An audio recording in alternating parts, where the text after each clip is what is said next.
Calculate the number of states per cubic meter of sodium in a 3s band.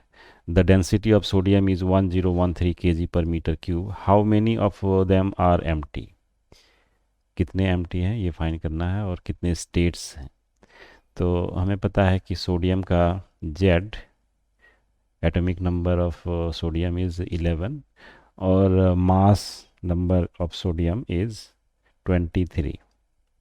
सो जो इसका electronic configuration होगा, sodium का electronic configuration, so 1s will have 2 electrons, then 2s will have 2 electrons, then 2p will have 6 electrons और 3s जो है उसमें 1 electrons होंगे. But इसमें हमें पता है कि नंबर ऑफ स्टेट्स 2 हैं, बट क्योंकि 11 इलेक्ट्रॉन्स हैं तो ये यहाँ पे 2 + 2 + 6 दैट इज़ 10 और 1 बच गया, तो ये 3s में सिर्फ 1 इलेक्ट्रॉन होगा, जबकि स्टेट्स नंबर ऑफ स्टेट्स 2 हैं. तो एक एम्प्टी होगा यहाँ पे और एक फील्ड होगा. तो 1 क्यूबिक मीटर में हम नंबर ऑफ एटम्स फाइंड कर लेते हैं. So number of atoms in 1 meter cube, that will be equal to mass divided by mass number, mass of 1 atom. तो 1 cubic meter में 1013 kg है, so 1013 kg divided by mass of 1 atom is 23 is the mass number, so 23 multiplied by 1 mass number is 1.67 into 10 to the power minus 27. So this is the total number of atoms, and therefore number of states, ये क्या हो जाएगा, ये same हो जाएगा equal to number of 2 into, क्योंकि एक atom में 3s के 2 स्टेट्स हैं, so 2 into number of atoms. So ये हो जाएगा 2 into m/m and that will be equal to 5 point, यहाँ पे कैलकुलेशन इसका करेंगे. So 2 multiplied by 1013 divided by 3 into 1.67 into 10 to the power minus 27 और इसका वैल्यू आ जाएगा 5.3 into 10 to the power 28. So this is the number of states in 3s band in 1 cubic meter of sodium. और second इसमें पूछा कि how many are empty, number of empty states. तो हमने देखा कि यहाँ पे 3s बैंड में 2 स्टेट्स हैं, एक फील्ड है और एक एम्प्टी है. तो ये हो जाएगा m divide number of states, number of atoms equal to number of atoms, and that will be equal to m divided by m, and that is 2 into 1013 divided by 23 into 1.67 into 10 to the power minus 23, यहाँ पे 23 था. So this will be equal to 2.65 into 10 to the power 28 number of empty states. In a pure semiconductor, the number of conduction electrons is 6 into 10 to the power 19 per cubic meter. How many holes are there in sample of size 1 centimeter by 1 centimeter by 1 millimeter? तो यहाँ पे दिया हुआ है कि number pure semiconductor है. तो हम जानते हैं कि प्योर सेमीकंडक्टर में number of holes is equal to number of free electrons. So सबसे पहले हम यहाँ पे वॉल्यूम कैलकुलेट कर लेंगे. तो जहाँ जिस वॉल्यूम में हमें फाइंड करना है, तो this is 1 centimetre bye 1 centimetre bye 1 millimetre. तो 1 सेंटीमीटर का मतलब 10 to the power minus 2 metre multiplied by 10 to the power minus 2 metre multiplied by 10 to the power minus 3 metre. तो ये हो जाएगा 10 to the power minus 7 metre cube. So this is the volume in which we have to find the number of holes. Therefore, number of holes will be equal to number of free electrons, जैसा कि हमने discuss किया, और this will be equal to V multiplied by density of electrons. So ये हो जाएगा 10⁻⁻7 metre cube multiplied by 6 into 10⁻19. So इसका value आ जाएगा 6 इंटू 10⁻12 नंबर ऑफ होल्स. तो इतना आ जाएगा number of holes in this volume. Indium antimonide has a band gap of 0.23 electron volt between the valence and the conduction band. Find the temperature at which kT equals the band gap. तो basically इस तरह का band है, एक valence band, दूसरा conduction band, और इन दोनों के बीच में जो गैप है एनर्जी का, दिस इज 0.23 इलेक्ट्रॉन वोल्ट. तो यहाँ पे दिया हुआ है कि के टी का जो वैल्यू है, के इंटू टी, इसका जो वैल्यू होगा वो 0.23 के इक्वल हो जाना चाहिए. तो ये किस टेम्परेचर पे होगा ये फाइंड करना है हमें. तो T will be equal to 0.23 divided by k, और के का वैल्यू दिया हुआ है. So 0.23 divided by 8.62 multiplied by 10⁻⁻5, और ये आ जाएगा अप्रॉक्सीमेटली 2670 केल्विन. तो इस टेम्परेचर पे के टी का वैल्यू बैंड गैप के इक्वल हो जाएगा. The band gap for silicon is 1.1 electron volt. Find the ratio of the band gap to kT for silicon at room temperature 300 Kelvin. At what temperature does this ratio become 1/10 of the value at 300 Kelvin? Silicon will not retain its structure at these high temperatures.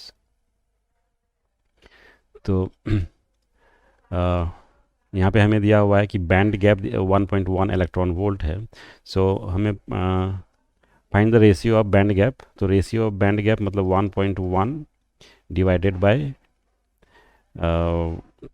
के T, ये part A का solution है. 1.1 divided by k T, सो 1.1, और k का value कितना होता है 8.62 multiplied by 10⁻⁻5, और टी का वैल्यू दिया हुआ है 300 केल्विन. सो ये आ जाएगा 43, approximately 43.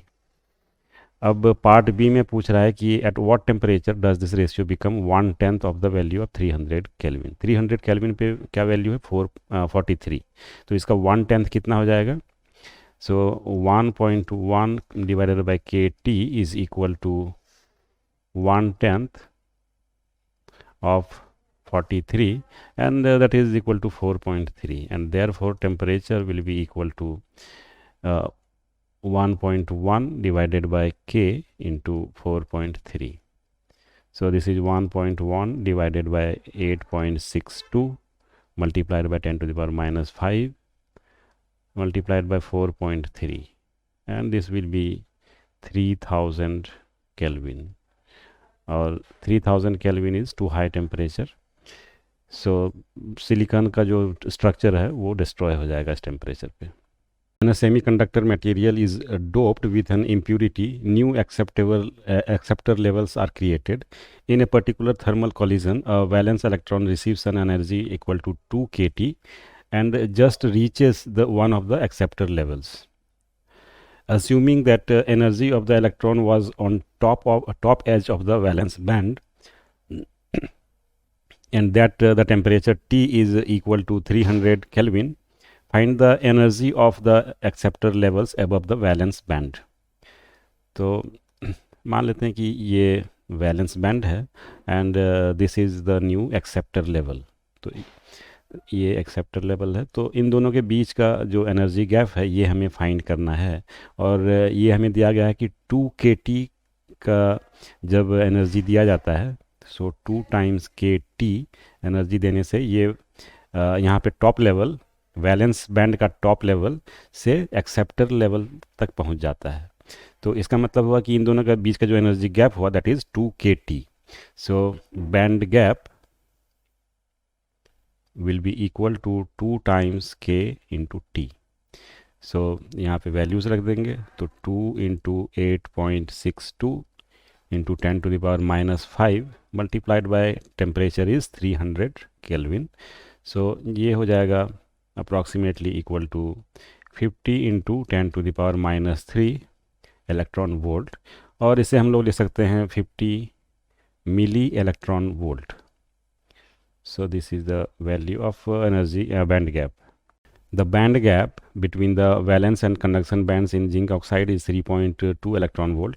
Suppose the electron in the conduction band combines with a hole in the valence band and the excess energy is released in the form of electromagnetic radiation. Find the maximum wavelength that can be emitted in this process. तो मान लेते हैं कि ये valence band है और ये conduction band है. तो अब अगर एक इलेक्ट्रॉन यहाँ पे है, कंडक्शन बैंड में है, और वो ट्रांजिट करता है किसमें, वैलेंस बैंड में, तो बेसिकली इसमें बहुत सारे लेवल्स हैं. तो इलेक्ट्रॉन किसी भी स्टेट में हो सकता है कंडक्शन बैंड में, और यहाँ पे किसी और स्टेट पे जा सकता है. तो ये जो डिफरेंस है, this is the energy difference, और ये एनर्जी का डिफरेंस रिलीज हो जाएगा किसमें, इलेक्ट्रोमैग्नेटिक रेडिएशन के फॉर्म में रिलीज हो जाएगा. तो हम यहाँ पे लिख सकते हैं लैम्डा जो होगा that will be equal to Hc upon delta E, ये जो एनर्जी का डिफरेंस है. अब हमें यहाँ पे दिया गया है मैक्सिमम वेवलेंथ फाइंड करना है. सो लैम्डा मैक्स कब होगा, Hc का वैल्यू तो कांस्टेंट है, तो ये हो जाएगा Hc डिवाइडेड बाय डेल्टा ई, जब इसका वैल्यू मिनिमम होगा. एनर्जी का वैल्यू जब डेल्टा ई का वैल्यू मिनिमम होगा तो लैम्डा मैक्सिमम होगा. तो ये एनर्जी का मिनिमम वैल्यू कब होगा, जब यहाँ पे लोवेस्ट लेवल पे ये इस बैंड के लोवेस्ट एनर्जी लेवल से लेके इलेक्ट्रॉन इसके हाईएस्ट लेवल पे ट्रांजिट करेगा. तो ये जो होगा this is delta E minimum. तो यहाँ पे ये वैल्यू दिया हुआ है 3.2 इलेक्ट्रॉन वोल्ट. बैंड गैप का मतलब इसके लोवेस्ट लेवल से इसके हाईएस्ट लेवल का डिफरेंस. तो यहाँ पे Hc का वैल्यू हम लिख सकते हैं 1240 electron volt nanometre divided by delta E minimum, यहाँ पे दिया हुआ है 3.2 electron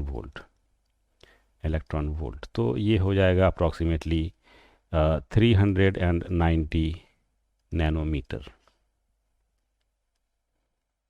Suppose the energy liberated in the recombination of a whole electron pair is converted into electromagnetic radiation.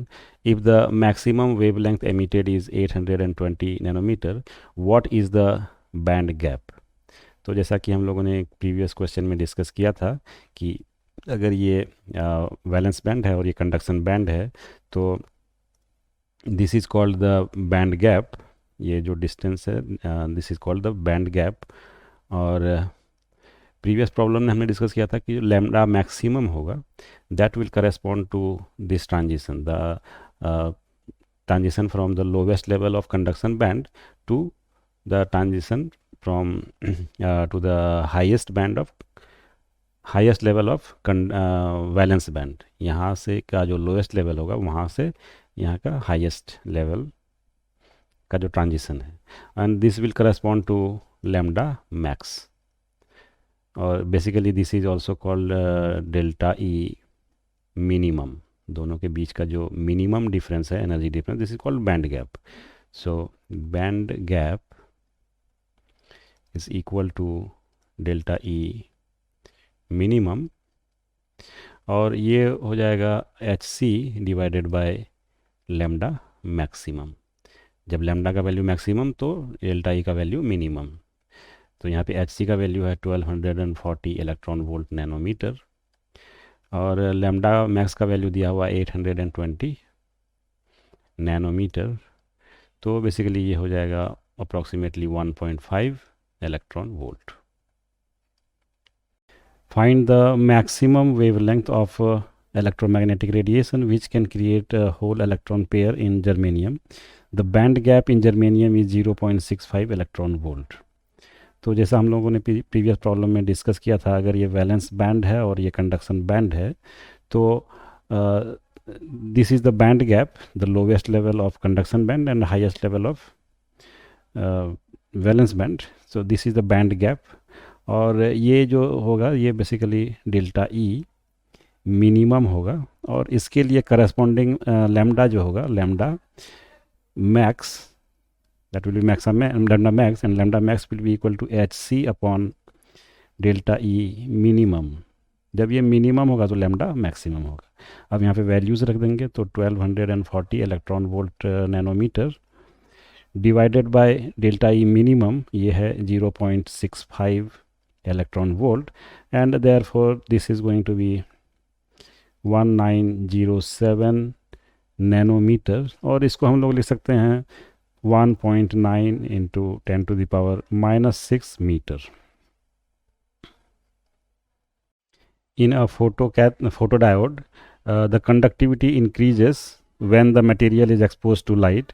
It is found that conductivity changes only if the wavelength is less than 620 nanometer. What is the band gap? तो जैसा हम लोगों ने previous problem में discuss किया था, band gap, ये एक वैलेंस बैंड और ये कंडक्शन बैंड है। तो यहाँ पे कंडक्टिविटी इंक्रीज हो रहा है, इसका मतलब मोर होल इलेक्ट्रॉन पेयर बन रहा है। तो बेसिकली इलेक्ट्रॉन यहाँ से वैलेंस बैंड से कंडक्शन बैंड में जा रहा है, और minimum energy which is required for this change is from this level to this level, that is the band gap, वो बैंड गैप के इक्वल होगा, that is minimum energy required. तो ये जो है ये दिया हुआ है करस्पॉन्डिंग टू 620 नैनोमीटर। तो यहाँ पे बैंड गैप हमें फाइंड करना है, band gap. So band gap ये हो जाएगा equal to delta E minimum, and that will be equal to H C upon lambda max.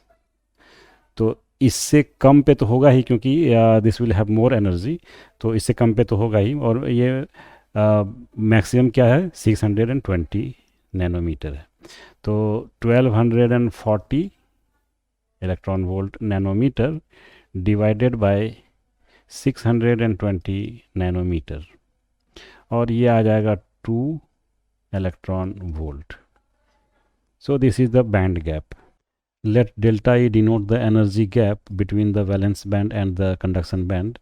The population of conduction electrons and of the holes is roughly proportional to e to the power minus delta E divided by 2 kT. Find the ratio of the concentration of electrons, conduction electrons in a diamond to that in silicon at room temperature 300 Kelvin. Delta E for silicon is 1.1 electron volt, and for diamond is 6 electron volt. How many conduction electrons are likely to be in 1 cubic meter of diamond? Okay, तो यहाँ पे population दिया हुआ है, population of conduction electrons is रफली proportional to e to the power minus delta E divide by 2 kT। तो हमें ratio find करना है। तो number of electrons, conduction electrons of diamond to number of conduction electrons in silicon. तो इसे हम लिख सकते हैं e to the power minus delta E for diamond divided by 2 kT divided by e to the power minus delta E of silicon divided by 2 kT। और e to the power ये diamond का energy gap minus silicon का energy gap, यहाँ पे 2 kT, ये दोनों same है। तो बेसिकली ये हो जाएगा e to the power minus delta E of diamond minus delta E of silicon. So ये माइनस और माइनस ये प्लस हो जाएगा, so plus silicon, and this whole thing divided by 2 kT।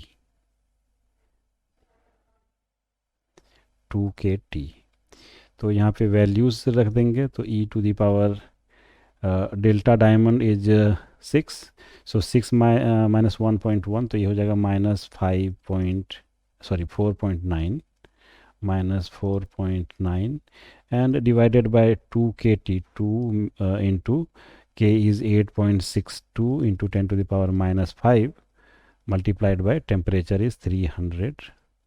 So 4.9 divided by this much, और इसका value आ जाएगा approximately 7.15 into 10 to the power minus 42, 10 to the power minus 42. So this is the ratio of number of electrons in diamond to number of electrons in silicon. So basically this is very small number, और हम जानते हैं कि silicon is already semiconductor जिसमें कि number of conduction electron is very small, और उसका भी divided by 10 to the power 42 के रेंज में है ये. So this will be almost negligibly small. So इससे हम लोग बोल सकते हैं almost zero number of conduction electrons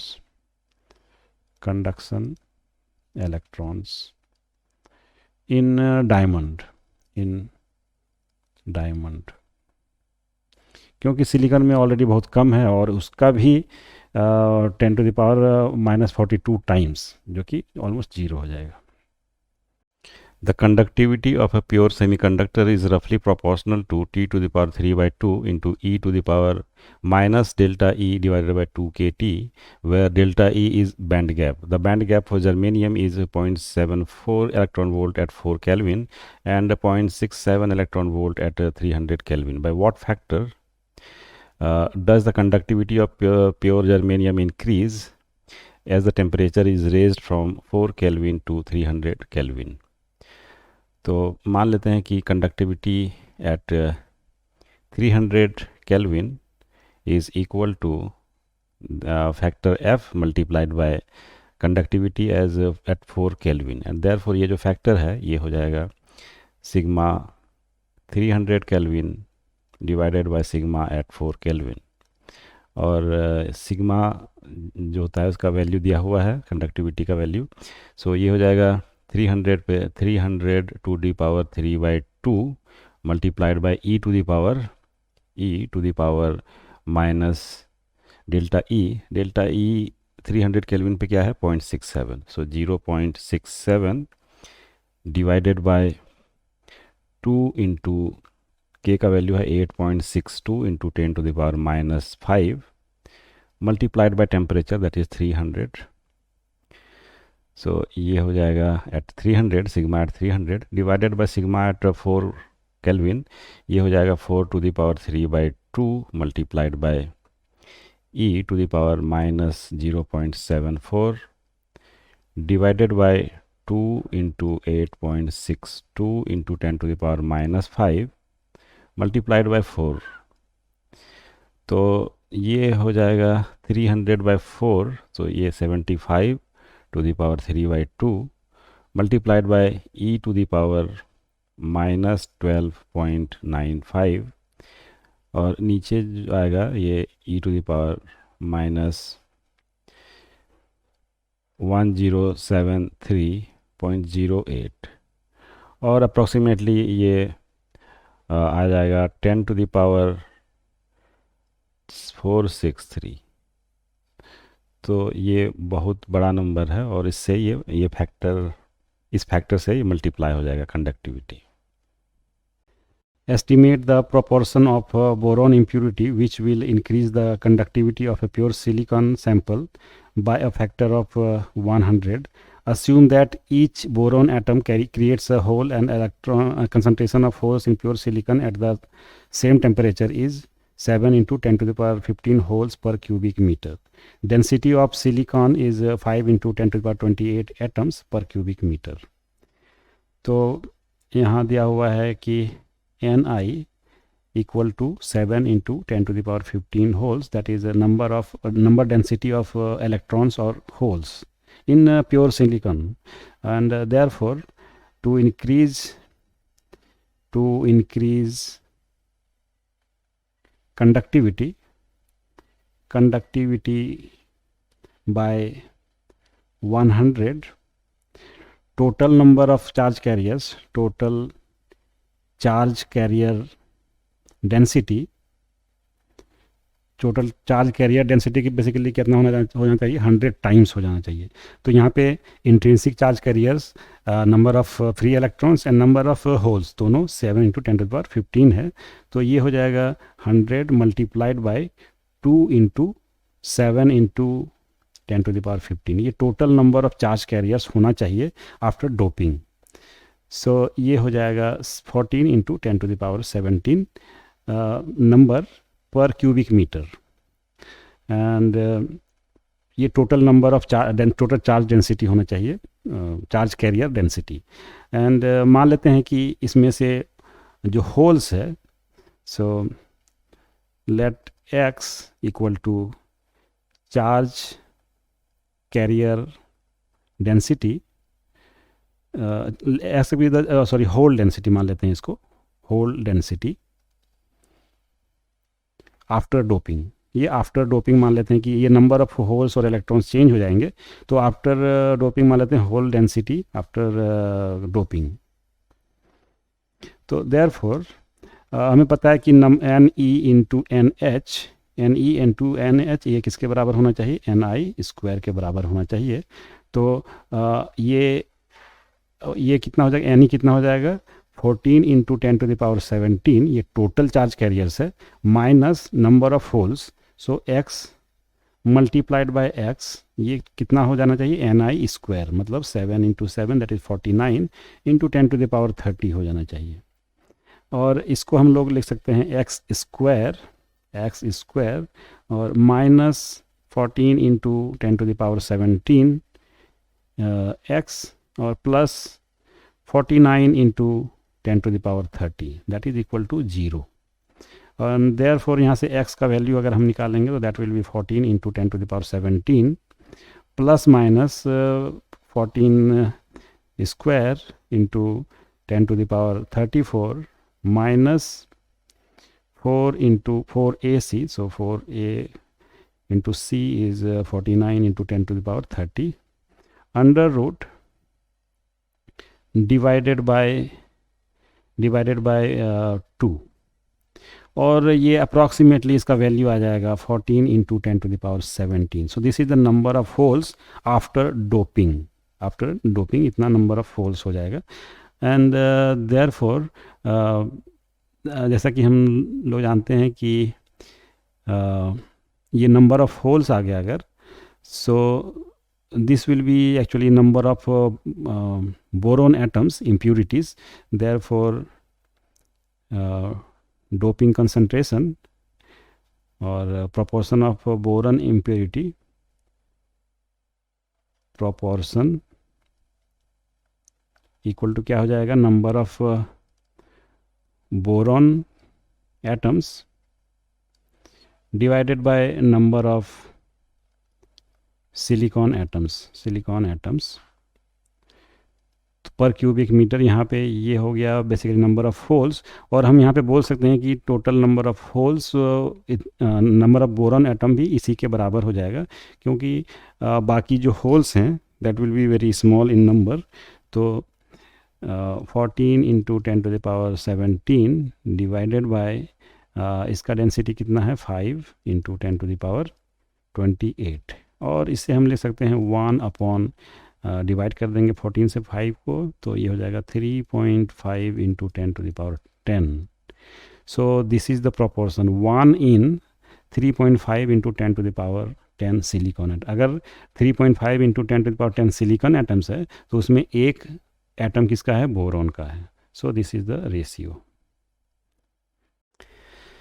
The product of hole concentration and conduction electron concentration turns out to be independent of amount of impurity doped. The concentration of conduction electrons in germanium is 6 × 10⁻19 per cubic meter. When some phosphorus impurity is doped into the germanium sample, the concentration of conduction electrons is 2 × 10⁻23 per cubic meter. Find the concentration of holes in the doped germanium. तो यहाँ दिया हुआ है कि Ni intrinsic semiconductor जो है उसमें number density जो है concentration of charge carriers is equal to Ni equal to 6 into 10⁻19 पर क्यूबिक मीटर। और एट द सेम टेम्परेचर हमें पता है कि डोपिंग पे का कोई इफेक्ट नहीं पड़ता है किस पे, Ni स्क्वायर पे। सो मान लेते हैं after doping number of hole concentration is equal to NH और number of electron concentration is Ne। अगर ये दोनों का जो मल्टीप्लिकेशन है, प्रोडक्ट है, that will be equal to Ni square which is equal to concentration of charge carriers in intrinsic semiconductor. So यहाँ पे दिया हुआ है conduction electrons increases to 2 into 10⁻23। So therefore NH multiplied by ये कितना है 2 इंटू 10⁻23 और Ni का वैल्यू है 6 इंटू 10⁻19, तो Ni स्क्वायर हो जाएगा 36 इंटू 10⁻38 एंड देयरफॉर NH जो होगा NH will be equal to 36 into 10⁻38 divided by 2 into 10⁻23। So इसका वैल्यू आ जाएगा 1.8 into 10⁻16 per cubic meter. So this is the concentration of holes. The conductivity of an intrinsic semiconductor depends on temperature as sigma equal to sigma naught into e to the power minus delta E divided by 2 kT, where sigma naught is a constant. Find the temperature at which the conductivity of an intrinsic germanium semiconductor will be double of its value at 300 T equal to 300 Kelvin. Assume that the gap for germanium is 0.65 electron volt remains constant as the temperature is increased. तो हमें find करना है temperature at which conductivity is doubled. So यहाँ पे दिया हुआ है कि sigma is equal to sigma naught into e to the power minus delta E divided by 2 kT। और किस टेम्परेचर पे डबल हो जाएगा कंडक्टिविटी। सो मान लेते हैं कि सिग्मा डैश हो जाता है and that will be equal to 2 times sigma, मतलब डबल हो जाता है कंडक्टिविटी। तो सिग्मा डैश जो होगा that will be equal to sigma naught into E to the power minus delta E, दोनों में सेम है delta E, divided by 2k into मान लेते हैं टी डैश पे सिग्मा डैश होता है, तो ये हो जाएगा 2 टाइम्स राइट हैंड साइड में sigma is sigma naught into E to the power minus delta E divided by 2kT। And यहाँ पे दोनों सिग्मा नॉट कैंसिल आउट हो जाएगा और यहाँ पे लिख सकते हैं कि ई टू द पावर, ये इसको लेफ्ट हैंड साइड में अगर ले आएंगे तो ये क्या हो जाएगा e to the power minus delta E divided by 2kT dash plus delta E divided by 2kT and that will be equal to 2। अब दोनों साइड में थोड़ा सिंप्लीफाई कर देते हैं पहले, तो ये हो जाएगा e to the power delta E divided by 2k और ये हो जाएगा 1/t minus 1/t dash equal to 2। अब दोनों साइड अगर लॉग ले लेंगे तो ये हो जाएगा delta E divided by 2k into 1/t minus 1/t dash is equal to natural log of 2, दोनों साइड हमने लॉग ले लिया and therefore 1/t dash will be equal to 1/t minus 2k into natural log of 2 divided by delta E. Therefore t का value आ जाएगा t is equal to 1/1/t minus 2k into natural log of 2 divided by delta E और values रख देंगे। सो t dash will B, t dash का value आ जाएगा 1 upon जो t का वैल्यू है 1/300 माइनस 2 इंटू के का वैल्यू है 8.62 इंटू 10⁻⁻5 और natural log of 2 that is 0.693 divided by delta E is given as 0.65, तो इसका वैल्यू आ जाएगा around 318 kelvin. So this is the temperature at which germanium का जो कंडक्टिविटी है वो डबल हो जाएगा। A semi-conducting material has a band gap of 1 electron volt. Acceptor impurities are doped into it. Acceptor impurities are doped into it, which create acceptor levels 1 milli electron volt above the valence band. Assume that transition from one energy level to the other is almost forbidden if kT is less than 1/50 of the energy gap. Also, if kT is more than twice the gap, the upper level have maximum population. The temperature of the semiconductor is increased from 0 Kelvin. The concentration of holes increase with temperature, and after a certain temperature it becomes approximately constant. As the temperature is further increased, the hole concentration again starts increasing at a certain temperature. Find the order of the temperature range in which the whole concentration remains approximately constant. तो यहाँ पे दिया हुआ है कि मान लेते हैं ये वैलेंस बैंड है और ये कंडक्शन बैंड है। तो इम्प्यूरिटीज़ यहाँ पे डोप किया गया है at 1 milli electron volt higher. तो ये जो गैप है एनर्जी बैंड के बीच का जो गैप है कंडक्शन बैंड और वैलेंस बैंड के बीच, so this is 1 electron volt.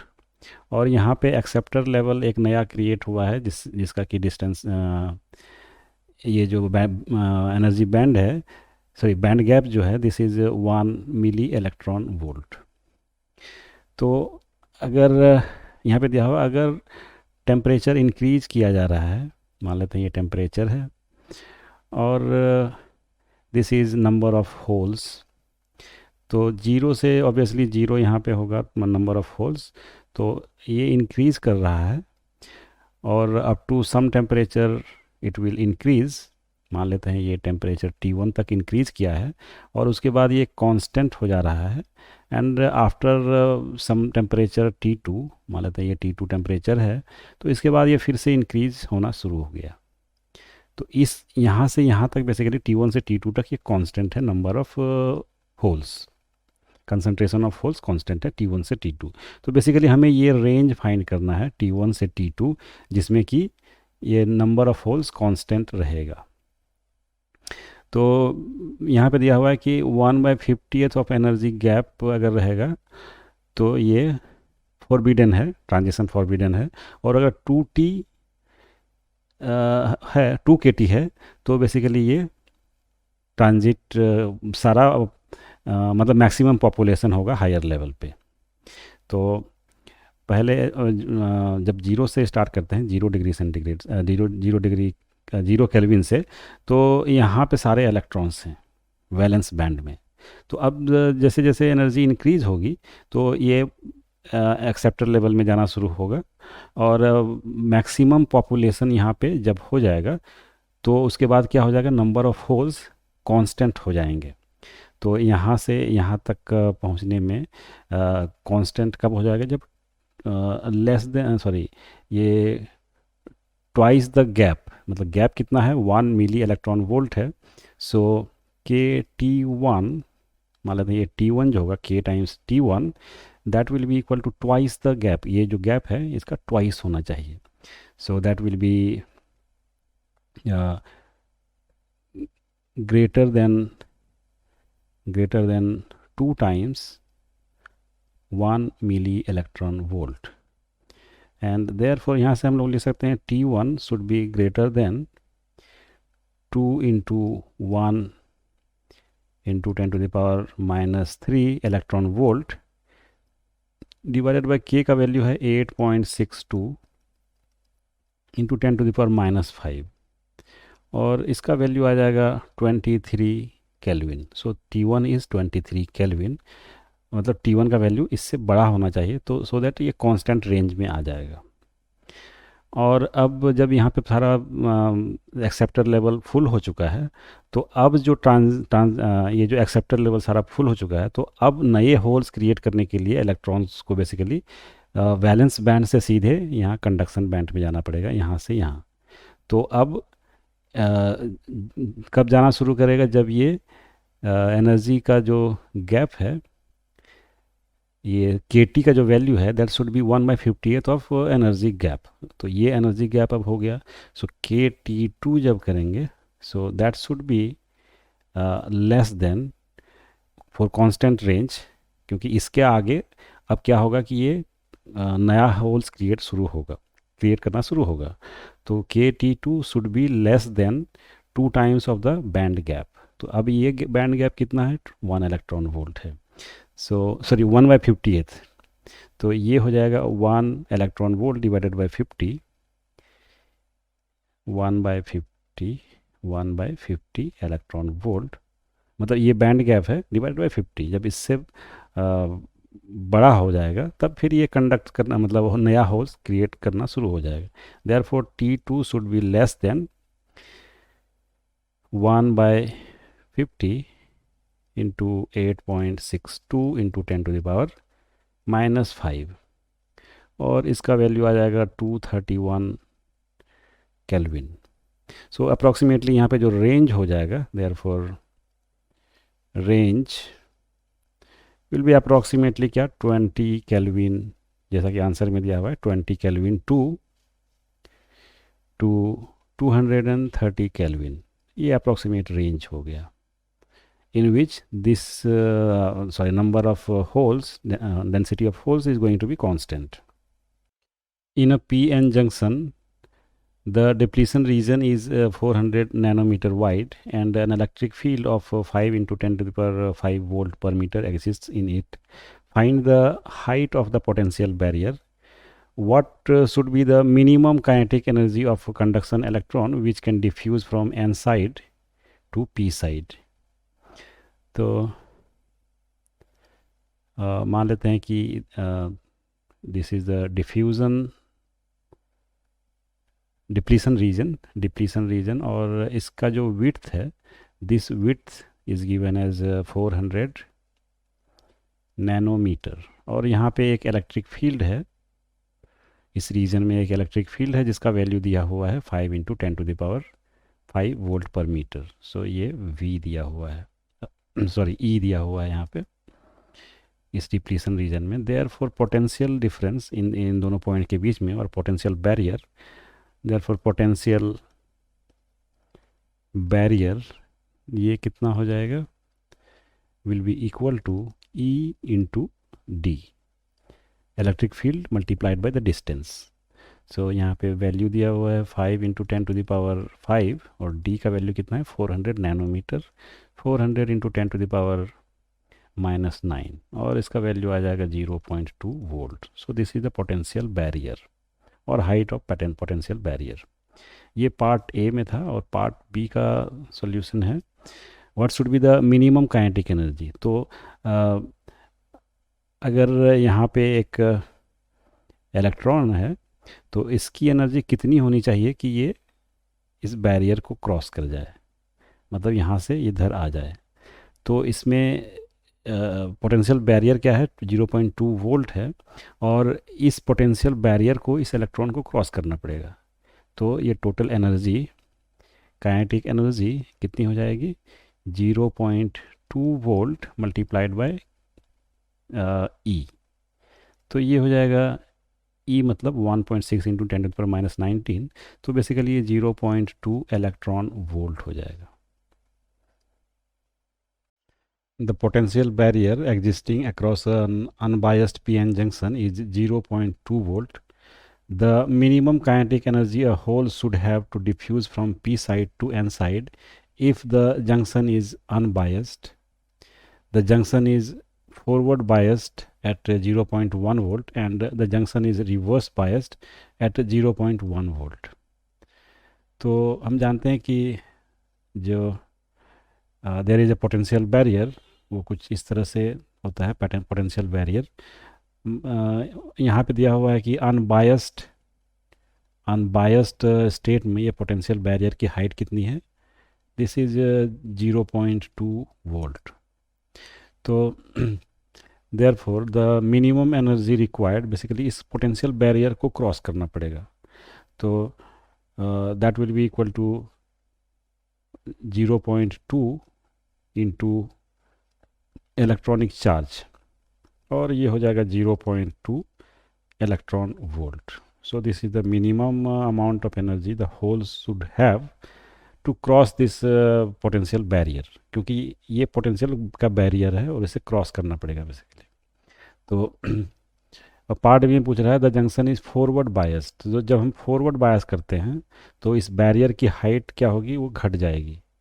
ये ओरिजिनल हाइट है, तो बेसिकली ये घट जाएगी बाय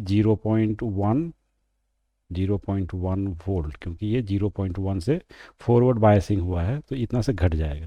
तो ये टोटल हाइट कितनी थी, 0.2 थी, तो अब कितना बच जाएगा, 0.1 वोल्ट हो जाएगा, ये इतनी हाइट बच जाएगी।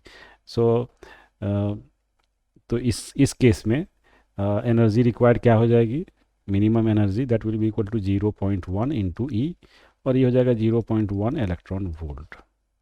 और पार्ट सी में दिया हुआ है रिवर्स बायस, अगर रिवर्स बायस किया जाए तो इसमें क्या होता है कि बैरियर की हाइट इंक्रीज हो जाती है। ये ओरिजिनल बैरियर है 0.2 वोल्ट की, और ये इंक्रीज कर जाएगा बाय 0.1 वोल्ट।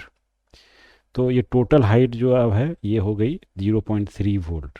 सो अब 0.3 इंटू ई, और ये हो जाएगा 0.3 इलेक्ट्रॉन वोल्ट की एनर्जी, मिनिमम एनर्जी जो कि इस बैरियर को क्रॉस कर सकता है। In a PN junction, a potential barrier of 250 milli electron volt exists across the junction. A hole with a kinetic energy of 300 milli electron volt approaches the junction. Find the kinetic energy of hole when it crosses the junction if the hole approached the junction from the P side and from N side.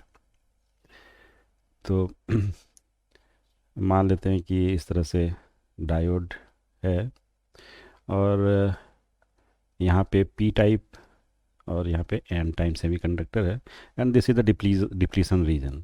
तो यहाँ पे जो electric field होता है that is directed towards P type, और due to this electric field there is a potential barrier. तो case A में दिया हुआ है फ्रॉम पी साइड अगर होल अप्रोच कर रहा है, और यहाँ पे इसकी हाइट दी हुई है, पोटेंशियल बैरियर की हाइट दी हुई है 250 मिली इलेक्ट्रॉन वोल्ट। तो केस ए में दिया है पी साइड से अगर कोई होल अप्रोच कर रहा है पी साइड से इस जंक्शन को, तो अगर ये इसको क्रॉस कर रहा है तो इसकी इसकी काइनेटिक एनर्जी कितनी होगी, और इनिशियल काइनेटिक एनर्जी दी हुई है 300 मिली इलेक्ट्रॉन वोल्ट। तो पोटेंशियल बैरियर को जब ये क्रॉस करेगा तो यहाँ पे हम देख रहे हैं कि इलेक्ट्रिक फील्ड इस डायरेक्शन में है, मतलब इस डायरेक्शन में यहाँ पे एन साइड में पोटेंशियल हाई है और पी साइड पोटेंशियल लो है।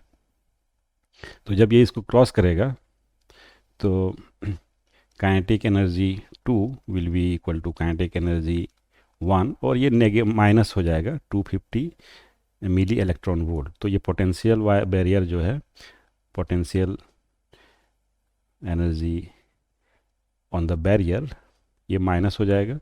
सो इनिशियल एनर्जी है 300 milli electron volt minus 250 milli electron volt, तो ये हो जाएगा 50 milli electron volt after crossing this junction.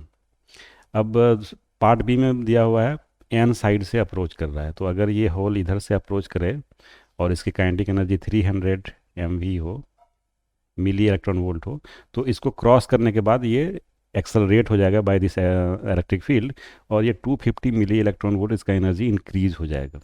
So KE2 will be equal to KE1 plus potential energy of the barrier. तो ये हो जाएगा 300 प्लस 250, तो ये हो जाएगा 550 milli electron volt. A PN junction is reverse biased. The current becomes almost constant at 25 microampere. When it is forward biased at 200 millivolt, a current of 75 microampere is obtained. Find the magnitude of diffusion current when the diode is unbiased, reverse biased at 200 millivolt and forward biased at 200 millivolt. तो हम जानते हैं कि for unbiased diode there are two currents. Let us say this is drift current और दूसरा क्या होता है, डिफ्यूज़न करंट होता है. डिफ्यूज़न करंट दोनों अपोजिट डायरेक्शन में होते हैं और अनबायस्ड में ये दोनों इक्वल होता है, सेम हो जाता है. So there is no net current. जब रिवर्स बायस करते हैं तो ड्रिफ्ट करंट बिकम्स ज़ीरो और sorry diffusion current becomes zero. तो ये जो ड्रिफ्ट करंट होगा ये मैक्सिमम मतलब the net current will be due to drift current, ये ऑलमोस्ट कांस्टेंट होता है, ये जीरो हो जाएगा. सो फर्स्ट केस में दिया हुआ है अनबायस्ड कंडीशन में, और जब रिवर्स बायस हो रहा है तो ये जीरो हो जा रहा है और ये जो भी नेट करंट होगा that will be due to drift current. तो ये जो 25 माइक्रो एम्पियर का करंट है that is equal to drift current.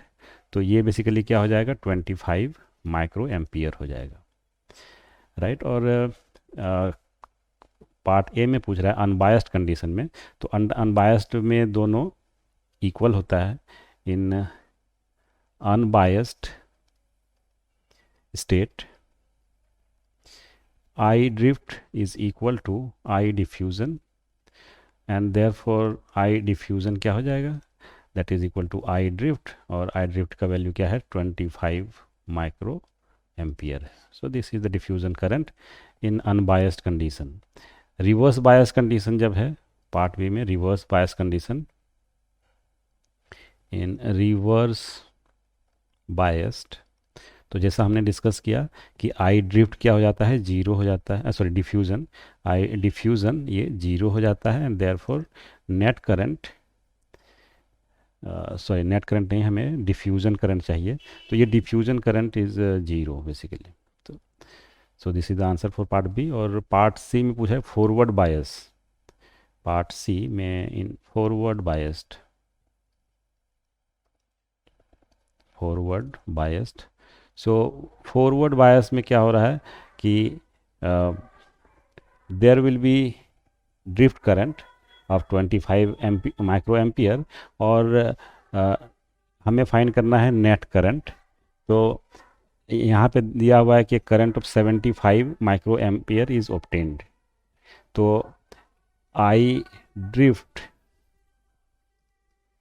Sorry I diffusion minus I drift, ये कितने के बराबर है, 75 माइक्रो एम्पियर है. एंड देयरफॉर आई डिफ्यूज़न जो हो जाएगा that will be equal to 75 plus I drift, that will be equal to 100 micro ampere. So diffusion current 100 micro ampere हो जाएगा. The drift current in a PN junction is 20 microampere. Estimate the number of electrons crossing a cross section per second in the depletion region. तो drift current का value दिया हुआ है, मान लेते हैं कि ये डिप्लीशन रीजन है. तो इसमें आई ड्रिफ्ट मान लेते हैं इस डायरेक्शन में फ्लो हो रहा है. तो हम जानते हैं कि इसके ऑपोजिट डायरेक्शन में डिफ्यूज़न करंट फ्लो करेगा और सेम अमाउंट होगा, सेम मैग्नीट्यूड होगा दोनों का. और ड्रिफ्ट करंट अगर इधर फ्लो कर रहा है तो होल्स इधर फ्लो करेंगे due to for drift current. जो इलेक्ट्रॉन होल पेयर जो हैं वो ड्रिफ्ट करेंगे अपोजिट डायरेक्शन, इलेक्ट्रॉन इधर मूव करेगा और होल इधर मूव करेगा. और डिफ्यूज़न करंट के लिए जो होल्स हैं वो इधर मूव करेंगे और इलेक्ट्रॉन्स जो हैं वो अपोजिट डायरेक्शन में मूव करेंगे. तो बेसिकली यहाँ चार तरह का चार्ज कैरियर्स मूव कर रहा है. ये दोनों इलेक्ट्रॉन, ये इलेक्ट्रॉन होल पेयर और ये भी इलेक्ट्रॉन होल पेयर. तो 4 इलेक्ट्रॉनिक चार्ज के इक्विवेलेंट चार्ज फ्लो कर रहा है. तो हम यहाँ पे लिखेंगे 4 into number of electrons, sorry number of charge carriers, 4 into number of charge carriers, क्योंकि वो 4 टाइम्स है, एक इलेक्ट्रॉन और एक होल दोनों इक्वल है, इक्वल चार्ज है. सो 4 multiplied by number of electrons multiplied by electronic charge E, ये किसके बराबर हो जाएगा, I into T. So I drift multiplied by T, and therefore n का जो वैल्यू हो जाएगा that will be equal to I drift multiplied by T divided by 4E. अब वैल्यूज़ रख देंगे यहाँ पे पर सेकंड पूछा गया है, तो पर सेकंड मतलब टी का वैल्यू 1 हो जाएगा. आई ड्रिफ्ट का वैल्यू दिया हुआ है 20 माइक्रो एम्पियर, 20 इंटू 10 पर minus 6 multiplied by 1 divided by 4 into 1.6 into 10 to the power -19 coulomb एक इलेक्ट्रॉन का चार्ज जितना होता है. So this is going to be 3.1 into 10 to the power 13 electrons per second. The current voltage characteristic of an ideal PN junction diode is given by I equal to I naught e to the power EV by KT minus 1, where the drift current I naught depends equals 10 microampere.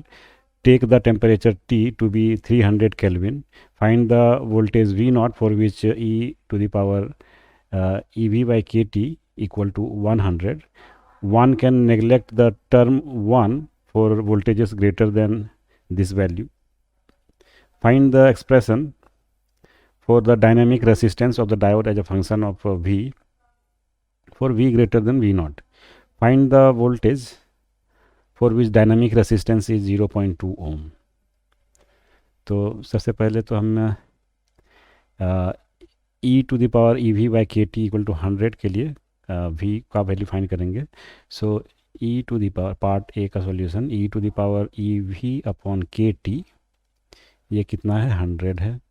अगर दोनों तरफ हम log ले लें तो ये क्या हो जाएगा, EV divided by KT equal to natural log of 100. और देयरफॉर यहाँ से V का जो वैल्यू हो जाएगा that will be equal to KT by E natural log of 100. और यहाँ पे K बाई E का वैल्यू है 8.62 इंटू 10 टू द पावर -5 और multiplied by T it is 300 multiplied by natural log of 100 और इसका वैल्यू आ जाएगा 0.12 वोल्ट. पार्ट बी में बोल रहा है find the expression for the dynamic resistance और यहाँ पे आई का एक्सप्रेशन दिया हुआ है, I equal to I naught into E to the power e V divided by KT -1. और अगर हम डिफ्रेंशिएट कर देंगे दोनों साइड तो with respect to V, so d I by D V ये हो जाएगा I naught into e divided by KT और multiplied by E to the power EV by KT. ये कांस्टेंट है तो इसका 0 हो जाएगा. सो देयरफॉर इसे हम लोग लिख सकते हैं 1 upon D I by D V is 1 upon R. So 1 upon R is this. So therefore R का जो वैल्यू हो जाएगा that is DV by DI और ये हो जाएगा KT divided by I naught into e to the power minus EV divided by KT. So this is the expression for dynamic resistance R. और part C में पूछा है find the voltage for which the dynamic resistance is 0.02. So part C में यहाँ पे R का value अगर 0.2 रख देंगे तो that will be equal to KT divided by I naught E into E to the power minus EV by KT. और इसे हम लोग लिख सकते हैं e to the power EV by KT will be equal to KT divided by 0.2 into I naught into E. अब दोनों तरफ अगर लॉग ले लेंगे therefore EV by KT will be equal to, इस इधर का लॉग हो जाएगा natural log of KT divided by 0.2 I naught E and therefore corresponding voltage V will be equal to KT divided by E into natural log of KT divided by 0.2 I naught E. और अब values अगर रख दें तो के by E का value है 8.62 into 10⁻⁻5 multiplied by temperature is 300 multiplied by natural log of k by e का value 8.62 into 10⁻⁻5 into 300 divided bye 0.2 into I naught का वैल्यू है 10⁻⁻6 एम्पियर 10⁻⁻6। तो ये हो जाएगा इसका value 0.24 0.25 approximately 0.25 volt. So this is the final answer for part C. Consider a PN junction diode having the characteristic I equal to I naught e to the power EV by KT minus 1, where I naught is equal to 20 microampere. The diode is operated at the T equal to 300 Kelvin. Find the current through the diode when a voltage of 300 millivolt is applied across it in a forward bias. At what voltage does the current double? तो पहले तो हम इस voltage पे current find कर लेते हैं part A. इसमें आई हो जाएगा I naught into E to the power e V divided by k T minus 1। तो आई नॉट का वैल्यू दिया है 20 micro ampere, so 20 into 10⁻⁻6 multiplied by E to the power, यहाँ पे के बाई ई का वैल्यू रखेंगे। सो वी का वैल्यू है 300 milli volt, that means 0.3 volt, divided by K upon E का वैल्यू है 8.62 मल्टीप्लाइड बाय 10⁻⁻5 और T is 300 kelvin. So and minus 1, तो कैलकुलेशन के बाद इसका वैल्यू आ जाएगा 2 एम्पियर, अप्रॉक्सीमेटली 2 एम्पियर। तो ये 2 एम्पियर का करंट फ्लो करेगा at 300 milli volt forward bias. अब पार्ट बी में पूछ रहा है करंट कब डबल हो जाएगा। तो बेसिकली ये जो नंबर है हम देख सकते हैं कि e to the power this number is much larger than 1 के कंपैरिजन में काफ़ी बड़ा है। तो इस इक्वेशन में हम 1 को नेगलेक्ट कर सकते हैं। सो बाय नेगलेक्टिंग 1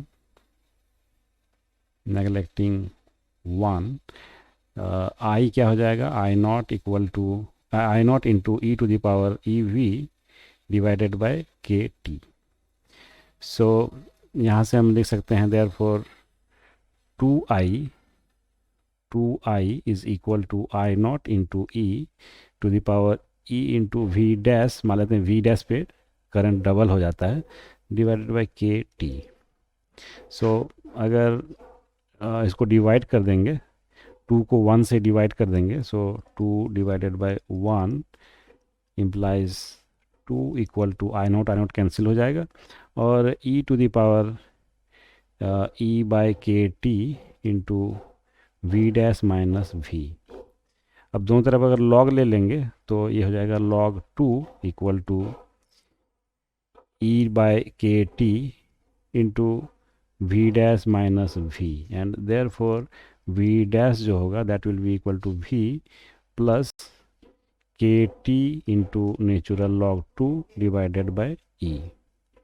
सो ये हो जाएगा वी का वैल्यू दिया हुआ है 300 मिली वोल्ट, मतलब 0.3 volt, plus K by E का वैल्यू है 8.62 into 10⁻⁻5 multiplied by temperature T is 300 multiplied by natural log of 2 that is 0.693। तो इसका वैल्यू आ जाएगा approximately 318 milli volt. Calculate the current through the circuit and the potential difference across the diode shown in figure. The drift current for the diode is 20 microampere.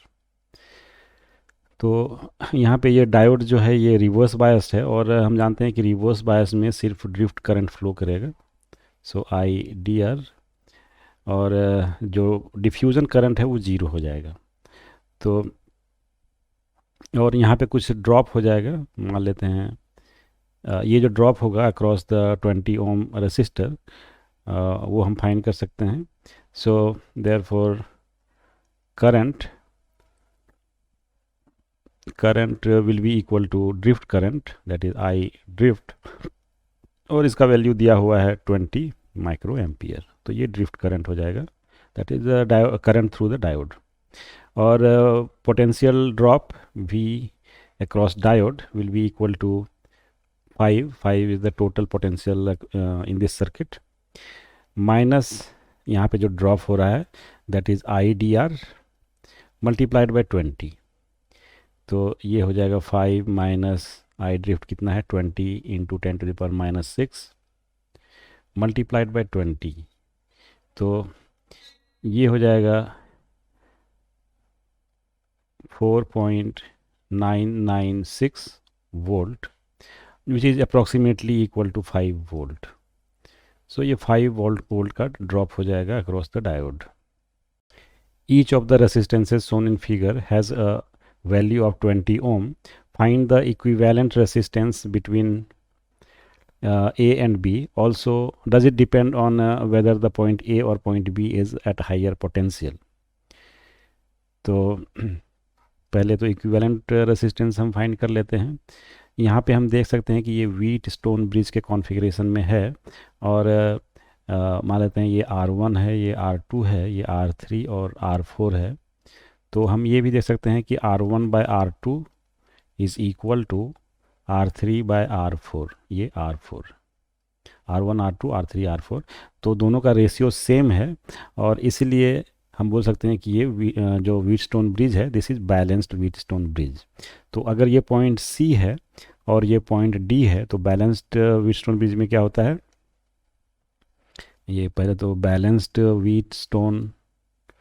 Wheatstone bridge है और इसका मतलब हुआ कि VC is equal to VD, potential at C equal to potential at D.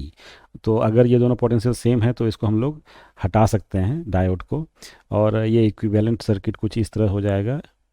ये point A है और यहाँ पे रेसिस्टेंस 20 ओम और उसके साथ फिर 20 ओम.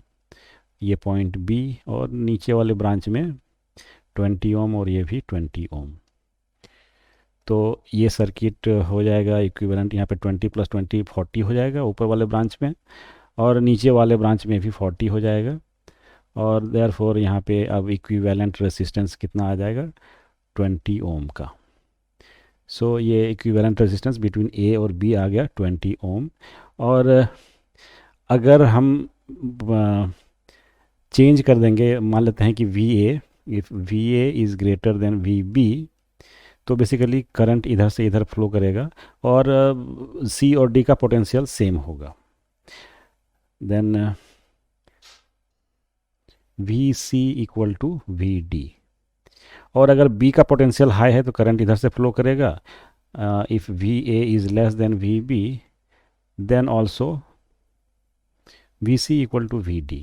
और दोनों ही केस में डायोड से कोई करंट फ्लो नहीं करेगा कि दोनों ही केस में C और D का पोटेंशियल सेम रहेगा.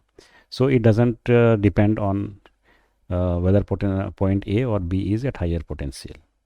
सो यहाँ पे लिख सकते हैं हम लोग does not depend on VA is greater than VB और VA is less than VB.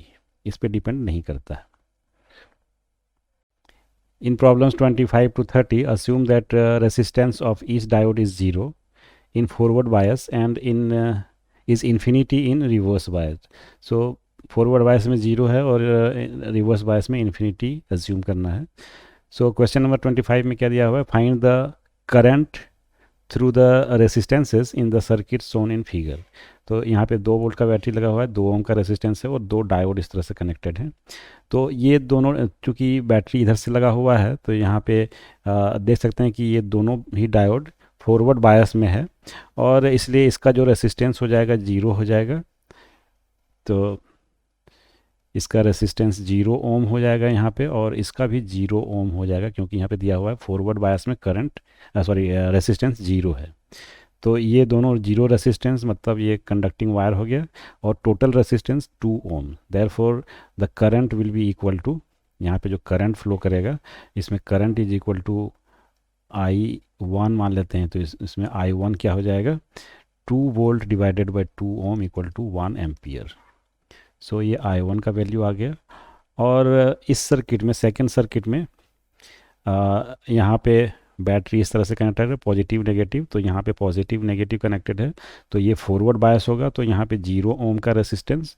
और ये जो डायोड है ये रिवर्स बायस में है, तो इसका रेसिस्टेंस इन्फिनिटी हो जाएगा, इन्फिनिटी ओम। तो बेसिकली I2, अगर यहाँ पे हम कहें I2 इस करंट को, सो I2 हो जाएगा 2 डिवाइडेड बाय 0 प्लस ये इन्फिनिटी रेसिस्टेंस है, तो ये 0 एम्पियर का करंट फ्लो करेगा। और यहाँ पे तीसरे वाले सर्किट में देख सकते हैं कि ये दोनों ही डायोड फॉरवर्ड बायस में है, यहाँ पे पॉजिटिव नेगेटिव कनेक्टेड है बैटरी का टर्मिनल्स, तो ये 0 ओम हो गया और ये भी 0 ओम हो गया। तो इस पार्ट का रेसिस्टेंस 0 ओम और टोटल रेसिस्टेंस हो जाएगा 2 ओम। सो I3 अगर कहें इस करंट को I3, so I3 will be equal to total battery voltage 2 volt divided by 2 ohm, तो ये हो जाएगा 1 एम्पियर। और फोर्थ सर्किट में देख सकते हैं कि ये फॉरवर्ड बायस है, तो इसका 0 ओम हो जाएगा, और ये रिवर्स बायस है, मतलब इसका इन्फिनिटी हो जाएगा resistance.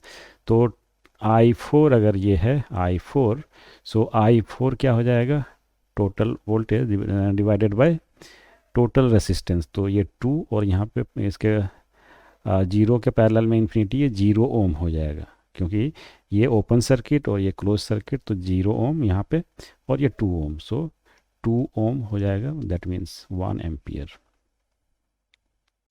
What are the readings of the emitters A1 and A2 shown in figure? Neglect the resistances of the meters.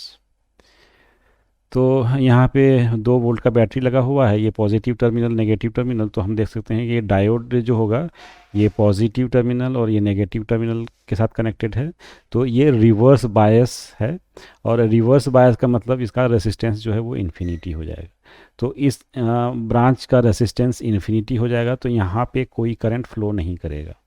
सो मान लेते हैं ये I1 है, और ये दूसरा वाला ब्रांच जो है मान लेते हैं ये I2 है, तो I1 जो होगा that will be equal to 2 divided by infinity, and that is 0 ampere. So A1 का रीडिंग, A1 का जो रीडिंग होगा, A1 reading will be equal to 0, और I2 जो होगा, I2 will be equal to total battery voltage that is 2 volt, so 2 volt divided by total resistance इस circuit में कितना है, 10 ओम, इसका नेग्लेक्ट करेंगे हम, तो 10 ओम, सो ये हो जाएगा 0.2 एम्पियर, 0.2 एम्पियर। तो ये बेसिकली किसका रीडिंग है, ये A2 का रीडिंग है। Find the current through the battery in each of the circuit shown in figure. तो फर्स्ट सर्किट में हम देख सकते हैं कि ये दोनों ही डायोड्स हैं, ये दोनों फॉरवर्ड बायस हैं, ये पॉजिटिव नेगेटिव, तो दोनों फॉरवर्ड बायस हैं, और इसलिए इसका जो रेसिस्टेंस हो जाएगा ये 0 ओम हो जाएगा, और इसका भी 0 ओम हो जाएगा। तो इसका इक्विवेलेंट सर्किट इस तरह से हो जाएगा 10 ओम, और दूसरे वाले ब्रांच में भी 10 ओम, और इसके पैरेलल में बैटरी कनेक्टेड है 5 वोल्ट का। तो यहाँ पे जो करंट होगा मान लेते हैं ये I1 है, I1, so I1 will be equal to 5 divided by 10, और पैरेलल में 10 that is 5, so 5 divided by 5 equal to 1 ampere. तो ये फर्स्ट सर्किट में बैटरी के थ्रू करंट जो है दैट इज़ 1 एम्पियर। और ये सेकंड सर्किट में ये प्लस माइनस, तो यहाँ पे देख सकते हैं प्लस माइनस, ये फॉरवर्ड बायस है, और ये प्लस माइनस ये रिवर्स बायस है, तो इसका 0 ओम हो जाएगा और इसका इन्फिनिटी हो जाएगा। तो बेसिकली ये ओपन सर्किट रहेगा, इसमें कोई करंट फ्लो नहीं करेगा, तो सिर्फ इस ब्रांच से करंट फ्लो करेगा। और इसका इक्विवेलेंट सर्किट क्या हो जाएगा, ये 10 ओम और ये 5 ओम का बैटरी, 5 वोल्ट का बैटरी, 5 वोल्ट। सो अगर ये I2 है, I2, so I2 will be equal to 5 divided by 10 that is 0.5 ampere. So second circuit में बैटरी के थ्रू करंट फ्लो करेगा 0.5 ampere. Find the current through the resistance R. Current through resistance R in figure. If R equal to 12 ohm and R equal to 48 ohm. तो ये दो cases दिए हुए हैं, दोनों में अलग अलग रेसिस्टेंस के साथ हमें फाइंड करना है. तो सबसे पहले तो हम इक्विवेलेंट ईएमएफ फाइंड कर लेते हैं. ये जो दो बैटरी का कॉम्बिनेशन है, इस कॉम्बिनेशन का इक्विवेलेंट ईएमएफ फाइंड कर लेते हैं. तो पार्ट ए में हमें 12 ओम अज्यूम करना है. तो equivalent EMF will be equal to, इसके डायरेक्शन को पॉजिटिव मान लेते हैं. तो 4 divided by 12 minus 6 divided by 12 divided by 1 by 12 plus 1 by 12. तो ये हो जाएगा -1 volt. So this is -1 volt. -1 का वोल्ट का मतलब, इसको हमने पॉजिटिव माना था 4 वोल्ट के लिए, तो ये -1 का मतलब हुआ ये 0 वोल्ट अगर है तो ये 1 वोल्ट हो जाएगा. तो अब देख सकते हैं कि ये जो डायोड है इसके अक्रॉस 1 वोल्ट का पोटेंशियल डिफरेंस अप्लाई हो रहा है. तो ये पॉजिटिव टर्मिनल हो जाएगा क्योंकि 1 वोल्ट है, ये हायर पोटेंशियल है, और लोअर पोटेंशियल मतलब ये नेगेटिव हो जाएगा. तो ये जो डायोड है this will be in reverse bias. Reverse bias का मतलब इसका जो रेसिस्टेंस है that will B infinity and this will be open circuit. तो बेसिकली करंट इधर फ्लो नहीं करेगा, सिर्फ इस लूप में करंट फ्लो करेगा इस तरह से. तो मान लेते हैं ये अगर I1 है, तो देयरफॉर I1 जो होगा, I1 will be equal to, इस लूप में जो टोटल वोल्टेज है that is 4 plus 6 divided by total resistance. तो 12 प्लस 12 और ये हो जाएगा 0.43 एम्पियर, सॉरी 42 एम्पियर. तो ये करंट फ्लो करेगा थ्रू दिस रेसिस्टर R. अब पार्ट बी में हमें 48 ओम एज्यूम करना है इसका रेसिस्टेंस. तो पार्ट बी, और ये हमें देखना पड़ेगा कि आप किधर बायसिंग, रिवर्स बायसिंग है और या फिर फॉरवर्ड बायस है. तो इसके लिए फिर से हम इक्विवेलेंट ईएमएफ कैलकुलेट करेंगे. सो जाए इक्विवेलेंट, ये क्या हो जाएगा, फिर से इसके डायरेक्शन को पॉजिटिव मानते हैं 4 वोल्ट वाले के लिए. सो 4 डिवाइडेड बाई 12 माइनस, ये इसका ऑपोजिट है तो माइनस हो जाएगा 6 divided by 48 divided by 1 by 12 plus 1 by 48. और ये आ जाएगा, अगर 48 से मल्टीप्लाई करेंगे तो ये आ जाएगा 16 माइनस 6 डिवाइडेड बाय 4. यहाँ पे आ जाएगा 4 प्लस 1 दैट इज़ 5. सो ये हो जाएगा 2 वोल्ट.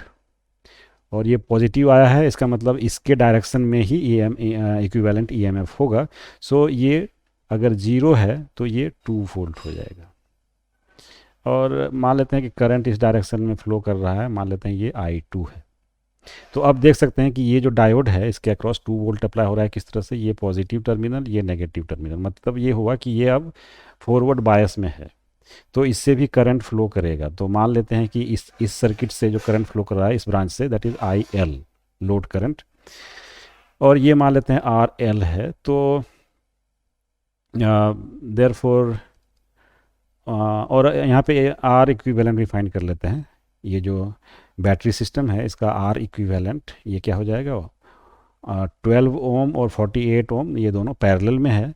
तो 12 इंटू 48 डिवाइडेड बाय 12 प्लस 48, और इसका वैल्यू आ जाएगा 48 डिवाइडेड बाय 5 ओम. ये इक्विवेलेंट रेसिस्टेंस आ गया.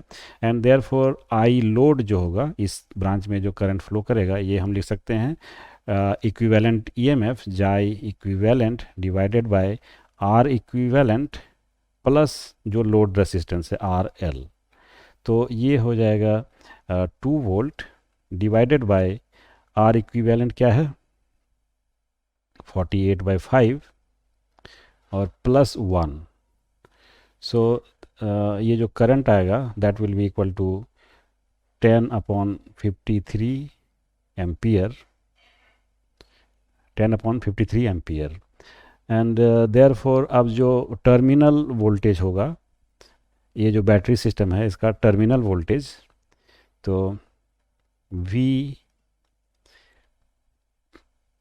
मान लेते हैं कि यहाँ से यहाँ तक का वो पोटेंशियल ड्रॉप जो है, ये यहाँ से यहाँ तक का पोटेंशियल ड्रॉप V है। So V will be equal to जो करंट फ्लो कर रहा है multiplied by the resistance. So 1 into current that is 10/53। So 10/53 volt आ जाएगा, ये 10/53 वोल्ट आ जाएगा drop across this resistance, this loop, और ये सेम हो जाएगा यहाँ से यहाँ के बीच का वोल्टेज। तो मान लेते हैं कि यहाँ पे जो वोल्टेज ड्रॉप है दैट इज़ VR। यहाँ पे 0 है, यहाँ पे जो ड्रॉप हो रहा है दैट इज़ VR, यहाँ पे 6 वोल्ट का ड्रॉप हो रहा है, तो बेसिकली यहाँ का वोल्टेज क्या हमने फाइंड किया 10/53। सो देयरफॉर हम लिख सकते हैं कि 0 प्लस यहाँ पे VR का ड्रॉप है, और फिर सॉरी VR का गेन है यहाँ पे क्योंकि करंट इधर फ्लो कर रहा है तो VR का गेन हो गया, और ये एक ड्रॉप हो रहा है -6, and that will be equal to 10/53, क्योंकि यहाँ का पोटेंशियल कितना फाइंड किया हमने 10/53। सो दिस इम्प्लाइज VR कितना हो जाएगा 6 प्लस 10/53। सो ये आ जाएगा 328 डिवाइडेड बाय 53 वोल्ट। ये ड्रॉप हो रहा है किसके अक्रॉस, R के अक्रॉस, एंड देयरफॉर I2 क्या हो जाएगा VR divided by R।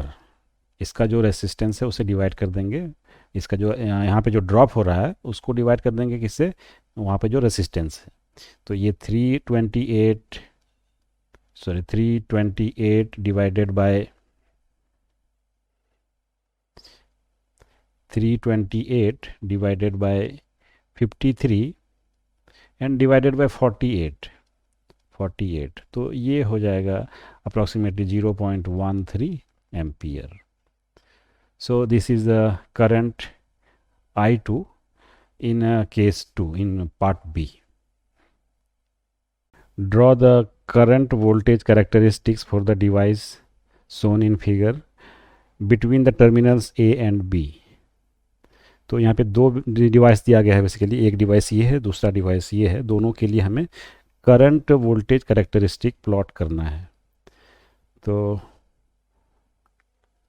Current voltage मान लेते हैं ये करंट एक्सिस है I, और मान लेते हैं ये वोल्टेज एक्सिस है VAB,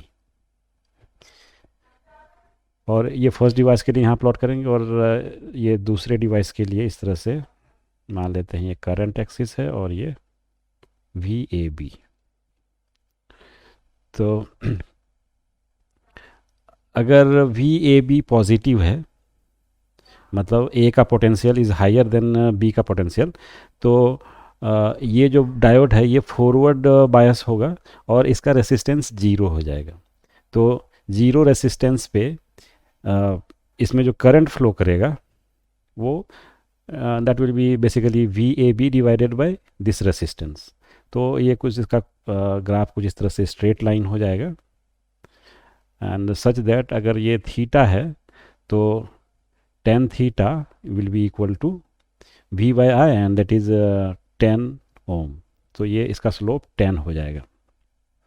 और जब VAB इज़ नेगेटिव तो क्या होगा कि ये रिवर्स बायस होगा और इसका रेसिस्टेंस इनफाइनाइट हो जाएगा। तो इस सर्किट में कोई, इस डिवाइस से कोई करंट फ्लो नहीं करेगा।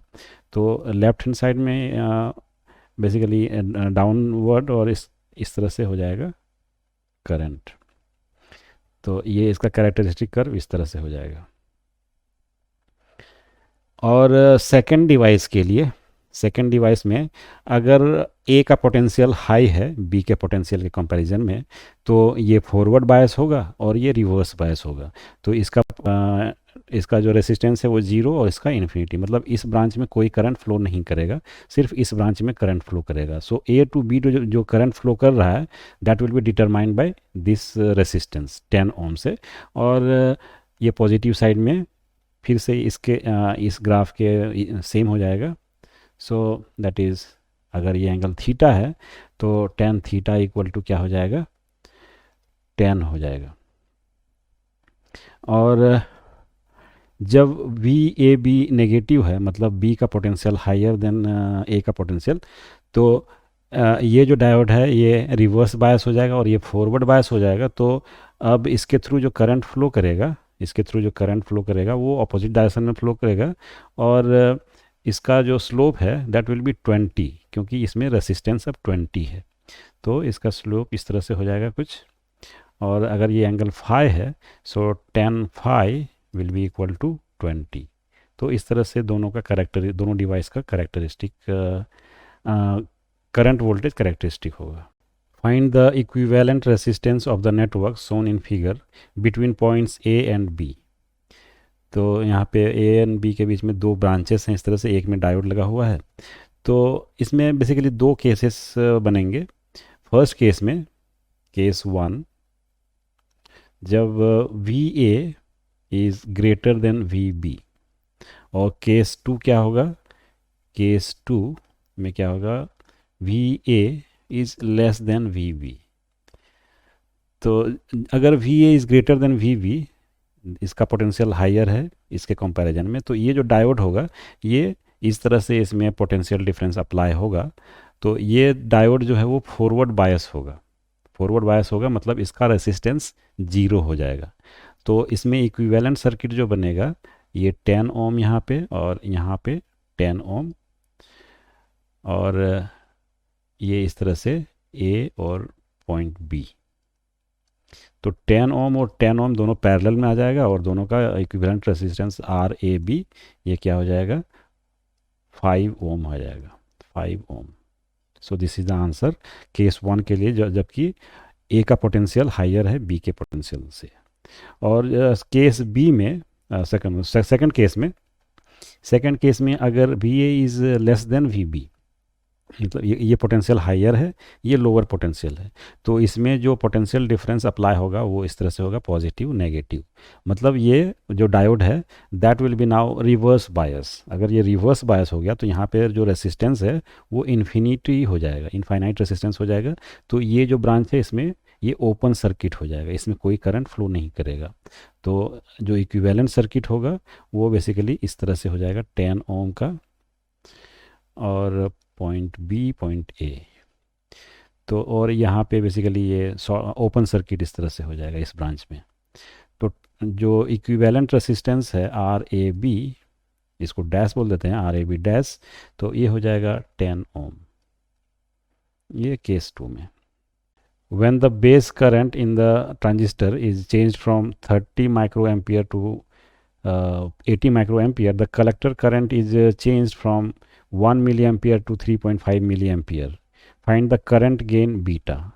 तो current gain beta जो होता है, beta is equal to change in collector current, that is delta IC, divided by change in base current, that is delta IB.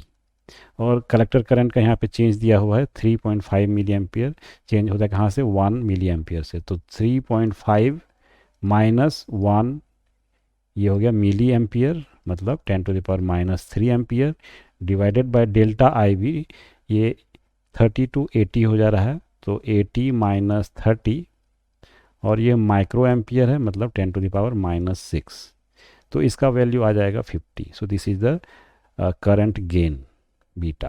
Load resistor of 2 kilo ohm is connected to the collector branch of an amplifier circuit using a transistor in common emitter mode. The current gain beta equal to 50. The input resistance of the transistor is 0.5 kilo ohm. If the input current is changed by 50 microampere, by what amount does the output voltage change? By what amount does the input voltage change? And what is the power gain? तो first part A में हमें find करना है the output voltage change. So सबसे पहले हम find कर लेते हैं delta I C, current change, that will be equal to beta times delta I B. तो बीटा यहाँ पे दिया हुआ है 50 और change in base current that is delta I B is equal to 50 micro ampere, so 50 into 10⁻⁻⁶, और ये हो जाएगा 2.5 milli ampere. And therefore output voltage VO will be equal to delta IC multiplied by RC। तो ये हो जाएगा delta I C is 2.5 into 10⁻³ ampere, और R C is given as 0.5 kilo ohm, so 2 kilo ohm दिया हुआ है load resistor, सो 2 into 10⁻³ तो ये हो जाएगा 5 volt. So this is the change in output voltage. Part B में दिया हुआ है by what amount does the input voltage change, तो डेल्टा वी आई ये हो जाएगा delta I B multiplied by the input resistance, तो डेल्टा आई बी दिया हुआ है 50 micro ampere multiplied by R I दिया हुआ है 0.5 किलो ओम, सो 0.5 इंटू 10⁻³ तो ये हो जाएगा 25 milli volt. So this is the change in input voltage. और पार्ट सी में पूछा है पावर गेन, तो पावर गेन जो होगा, power gain that is equal to output power divided by input power. तो आउटपुट पावर क्या हो जाएगा, delta V multiplied by delta I C, delta V output that is delta VO divided by input power क्या हो जाएगा, delta VI multiplied by delta IB।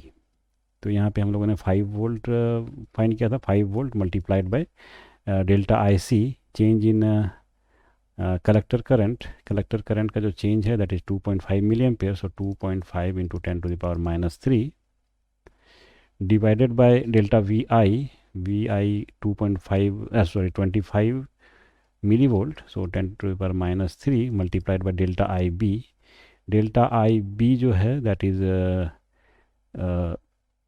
50 micro ampere, so 50 into 10⁻⁻⁶, so इसका value आ जाएगा 10⁴। So this is the power gain. Let x equal to A and B and C bar plus B and C and A bar plus C and A and B bar. Evaluate x for A equal to 1, B equal to 0, C equal to 1, A equal to B equal to C equal to 1 and A equal to B equal to C equal to 0। ये 3 अलग अलग cases दिए हुए हैं और तीनों में हमें x का वैल्यू फाइंड करना है। तो x का वैल्यू दिया हुआ है A and B and C का bar plus B and C and A का bar plus C and A and B का बार। तो फर्स्ट केस में दिया हुआ है पार्ट ए में A equal to 1, B equal to 0, C equal to 1।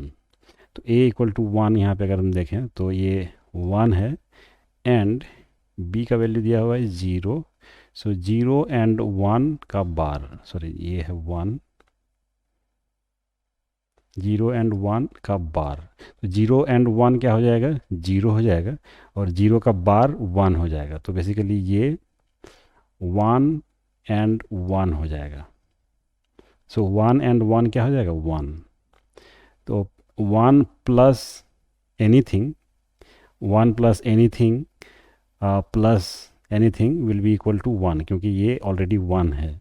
1 और एनीथिंग, 0 और 1 कुछ भी हो ये, तो ये 1 है तो सारा 1 होगा। देयरफॉर x का वैल्यू क्या हो जाएगा, x इक्वल टू ये x का वैल्यू 1 आ जाएगा, x इक्वल टू 1। और पार्ट बी में दिया हुआ है A equal to B equal to C equal to 1। तो x का वैल्यू क्या हो जाएगा, यहाँ पे 1, ए का वैल्यू 1 एंड बी एंड सी भी 1 1 है, तो 1 एंड 1 ये बेसिकली 1 हो जाएगा। 1 का बार क्या हो जाएगा, 0 हो जाएगा। तो इसे हम लिख सकते हैं 1 एंड 0, और 1 एंड 0 क्या हो जाएगा, 0 हो जाएगा। उसी तरह यहाँ पे ये जो सेकंड टर्म है, तो ये हो जाएगा 1 एंड 1 बार, जो कि 1 एंड 0 हो जाएगा। तो ये भी +0 हो गया। और जो थर्ड टर्म है सी एंड, तो 1 एंड ए एंड बी क्या हो जाएगा, 1 हो जाएगा, और उसका बार 0 हो जाएगा। तो ये भी 1 बार +1 एंड 0 +0 हो गया। तो 0 + 0 + 0 तीनों टर्म अलग अलग से 0 हो गया। तो ये x = 0 हो गया। और थर्ड पार्ट में दिया हुआ है a = b = c = 0, तीनों इनपुट जो हैं वो 0 हैं।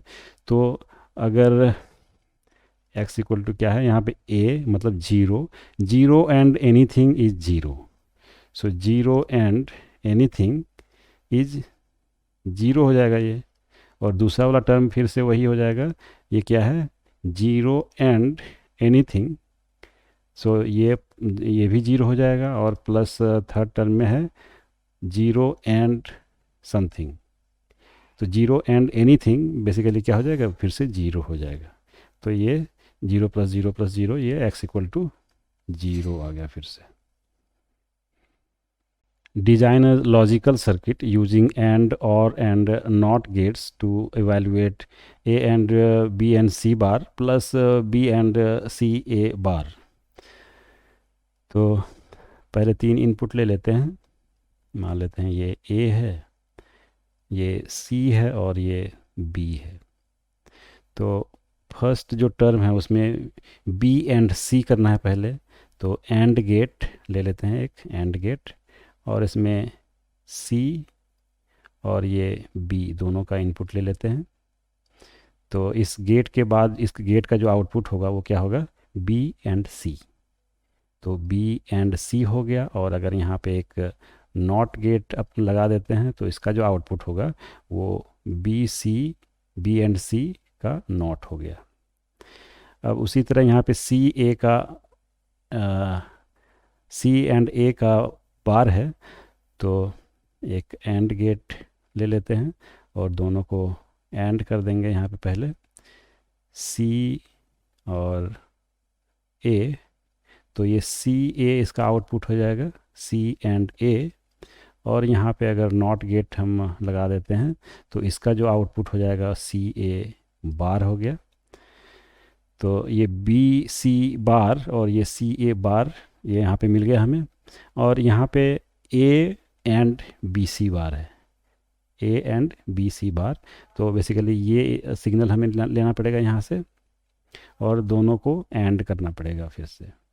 तो यहाँ से ये सिग्नल हमने लिया इसको, और ये सिग्नल और ये A वाला जो सिग्नल है, A और B C, इन दोनों को एंड कर दिया, ये इन दोनों को एंड कर दिया। तो ये हो गया A एंड B C बार, ये B C बार सिग्नल है और ये A सिग्नल है, तो ये दोनों का एंड हो गया।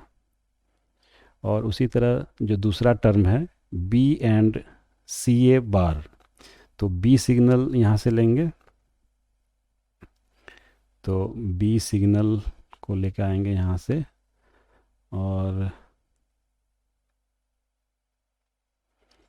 यहाँ इसके साथ C A बार के साथ एंड कर देंगे। तो यहाँ पे एंड गेट लगाना पड़ेगा हमें। और इसका जो आउटपुट हो जाएगा ये क्या हो जाएगा, ये B सिग्नल है, B एंड C A बार, ये एक सिग्नल जो है ये C A बार है, और ये B सिग्नल इधर से आ गया, दोनों का एंड हो गया यहाँ पे। अब ये जो आउटपुट्स है दोनों का क्या है, यहाँ पे प्लस है, मतलब और करना पड़ेगा इसका। तो यहाँ पे हम एक और गेट ले लेंगे इस तरह से, और ये दोनों सिग्नल यहाँ पे इनपुट कर देंगे। और इसका जो आउटपुट होगा, इसका जो फाइनल आउटपुट है, that is A and B C bar plus B and C A bar, ये आउटपुट हो जाएगा। So that A B plus A B bar is always 1। तो यहाँ पे एक्सप्रेशन में क्या है, A B plus A B bar. तो ए बी जो है, ए एंड बी, इसका दो वैल्यू हो सकता है, आइदर 0 और 1। अगर इसका वैल्यू 0 है तो ए एंड बी बार, इसका जो वैल्यू होगा, क्योंकि ये ए एंड बी का बार है, तो अगर ये 0 है तो इसका बार क्या हो जाएगा, 1 हो जाएगा। और इसका दूसरा जो वैल्यू हो सकता है 1 हो सकता है। तो अगर ये 1 है तो इसका बार 0 हो जाएगा। और यहाँ पे क्या है, A B plus A B bar, तो 0 प्लस 1, 0 प्लस 1 ये क्या हो जाएगा, 1 हो जाएगा। और दूसरा केस में क्या है, 1 प्लस 0, ये भी इक्वल टू 1 हो जाएगा। तो हर एक केस में ये A B plus A B का बार ये ऑलवेज 1 होगा।